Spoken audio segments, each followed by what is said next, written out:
بعض کا تو ہوتا ہے کہ ہماری عبادتوں کا سرور باطن حظ نفس میں تبدیل ہو جاتا ہے. ہم سمجھ رہے ہوتے ہیں کہ یہ سرور آ رہا ہے، یہ سرور باطن نہیں ہوتا، یہ حظ نفس ہوتا ہے.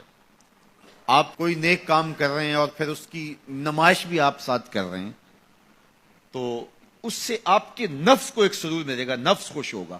وہ ایک پھل جھڑی کی طرح ہوتا ہے. ایسے آپ کو ایک نشہ آیا اور وہ آپ نے سمجھا شاید یہ میرے باطن کا سرور ہے. باطن کا سرور تو ایک بہت بڑی دولت ہے. وہ پھل جھڑی کی طرح نہیں ہوتا، وہ اندر طمانیت کو اتار دیتا ہے اور نفس کو نفس مطمئنہ بنا دیتا ہے.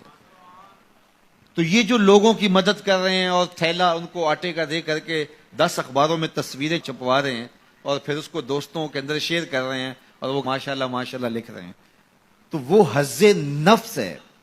وہ حظ نفس ہے، وہ حظ روح نہیں ہے، وہ قرار باطن نہیں ہے، وہ تسکین قلب نہیں ہے.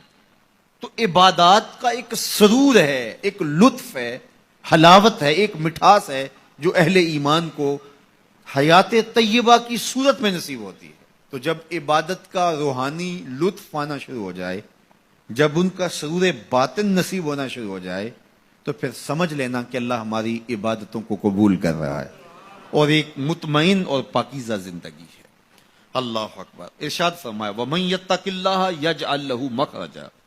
جو اللہ تعالیٰ سے ڈرنا سیکھ جاتا ہے، اللہ تعالیٰ کے احکام کو بجا لانے کی کوشش میں لگ جاتا ہے، یجعل لہ مخرجا، اللہ اس کو مشکلوں سے، مصائب سے، آلام سے، تکلیفوں سے نکلنے کے راستے نصیب کر دیتا ہے. زندگی مشکلات کا نام ہے، زندگی کوئی آسان نہیں. وہ کسی نے کہا تھا زندگی ہے یا کوئی طوفان ہے، ہم تو اس جینے کے ہاتھوں مر چلے. تو زندگی ایک مشکل مرحلہ ہے، لیکن جب بھی مشکل آتی ہے اللہ کوئی راستہ عطا کر دیتا ہے اور آپ کو آسانی سے اس مشکل سے نکال دیتا ہے. وہ مشکل آپ کے لیے ذلت کا ذریعہ نہیں بنتی، بلکہ اس مشکل کی کوکھ سے ایک راستہ نکلتا ہے اور جو ہے وہ روشنی پھوٹتی ہے.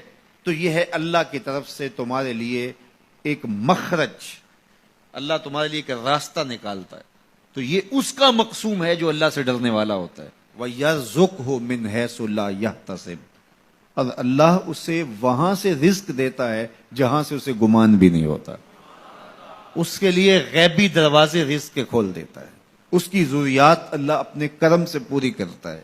اللہ سے ڈرنا سیکھ جاؤ، مشکلات آسان ہو جائیں گی، تکلیفیں آسان ہو جائیں گی، مشکلات سے نکلنے کے راستے کھلنا شروع ہو جائیں گے، آلام و مصائب کے پہاڑ راستے سے ہٹنا شروع ہو جائیں گے.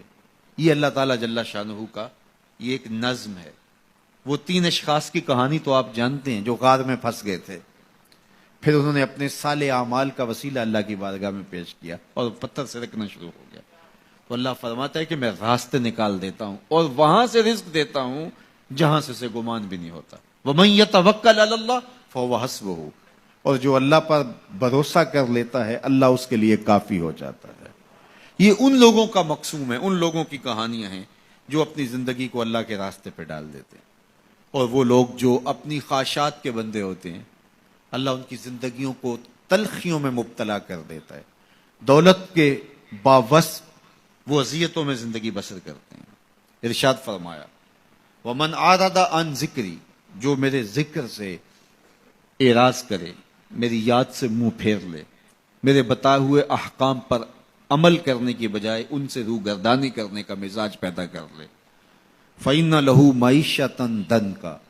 ہم اس کی معیشت تنگ کر دیتے ہیں. جب آپ کے لیے مشکلیں پیدا ہوں، مسائب پیدا ہوں، تو اس وقت ہم دیکھیں کہ ہم سے اللہ کی کوئی نافرمانی تو نہیں ہو گئی. جب اس کی نافرمانی ہوتی ہے تو پھر آپ پر مشکلات آتی ہیں. آپ کی معیشت تنگ ہوگی، آپ کی اولاد نافرمان ہونا شروع ہو جائے گی، آپ کے معاملے پیچیدہ ہونے شروع ہو جائیں گے، لوگوں سے الجھاؤ پیدا ہونے شروع ہو جائیں گے، اور مخلوق خدا سے آپ کی دوریاں اور جو ہے وہ لوگوں کے دلوں میں آپ کے لیے نفرت کے جذبات پیدا ہونا شروع ہو جائیں گے. یہ دلیل ہے کہ آپ سے کوئی ایسی بات ہوگی جس سے آپ کا رب آپ سے ناراض ہے. اور جب آپ کا رب آپ سے راضی ہوتا ہے تو آپ کے لیے راہیں کشادہ ہونا شروع ہو جاتی ہیں، راستے کھلنا شروع ہو جاتے ہیں. اس لیے مشکلات میں اللہ تعالیٰ کی طرف رجوع کریں.